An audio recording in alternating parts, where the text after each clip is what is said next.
Flooding and gully erosion are some of the problems many farmers in the state face. But with this fund, the state government is expected to construct a 5-kilometer irrigation dam, which is expected to reduce flooding at various farm sites in the state, which will ultimately improve farm yields.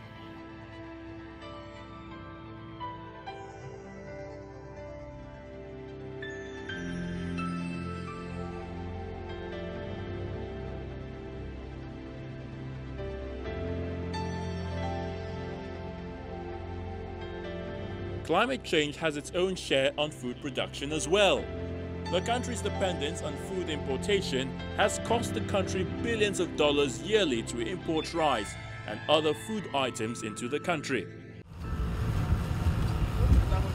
Because of this problem, the Anambra State government has set rolling wet and dry season rice production, which will reduce the shortfall in the country.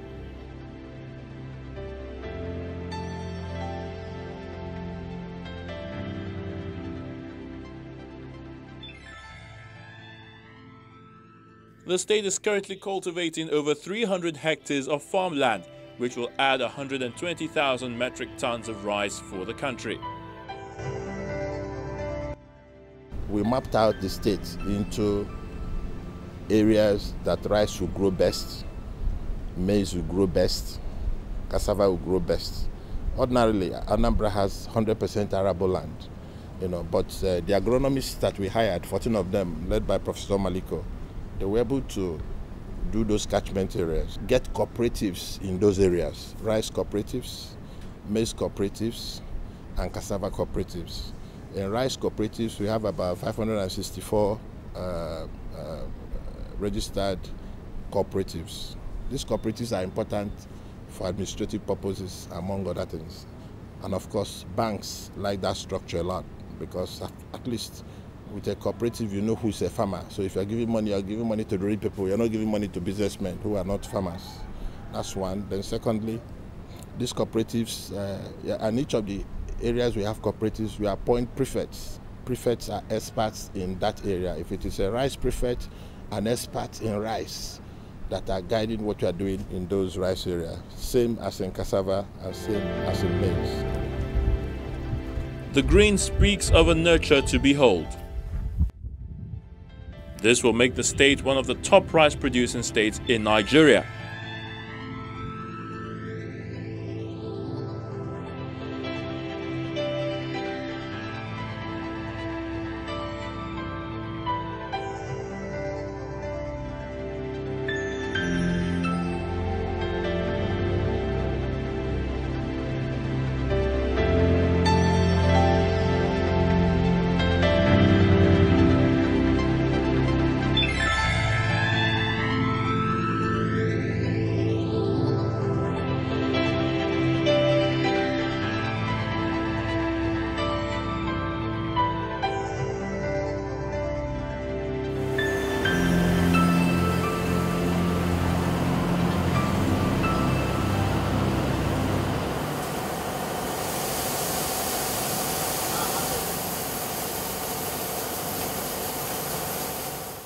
For local rice millers, Nigerians must patronize local rice for consumption for them to be in business.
Not only the local rice millers are faced with challenges, even young farmers in the country are having it difficult to access funds. Consistency in policies, because we have quite a number of initiatives at local, state and federal government that is not sustainable and not really sincere.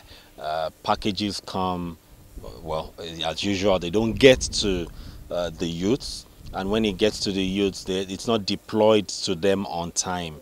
So at the end of the day, most of the youths get frustrated, even when it's like a PPP, private partnership, where the youths bring maybe 30 or 70 or 40%, and government at whichever level, adds the remaining. So its sincerity is really not there.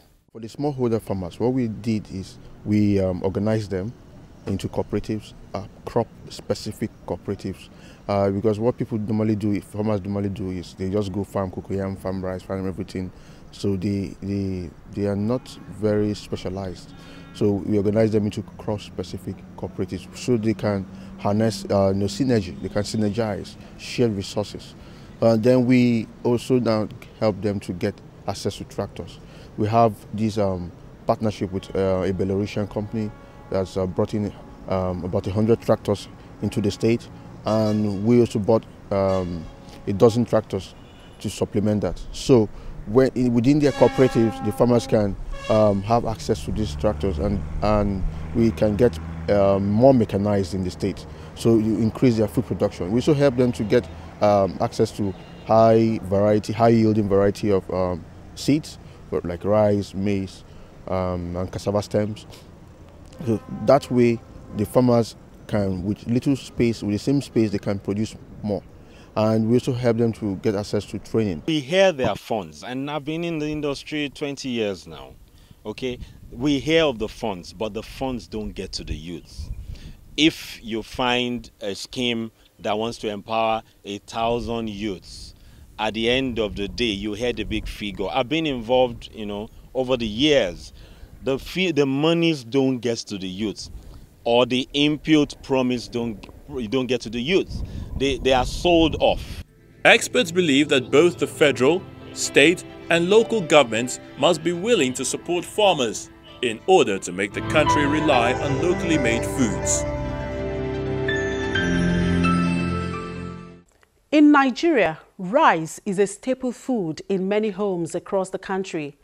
Although the country is blessed with fertile soil, which, if properly cultivated, will provide enough food for the entire population.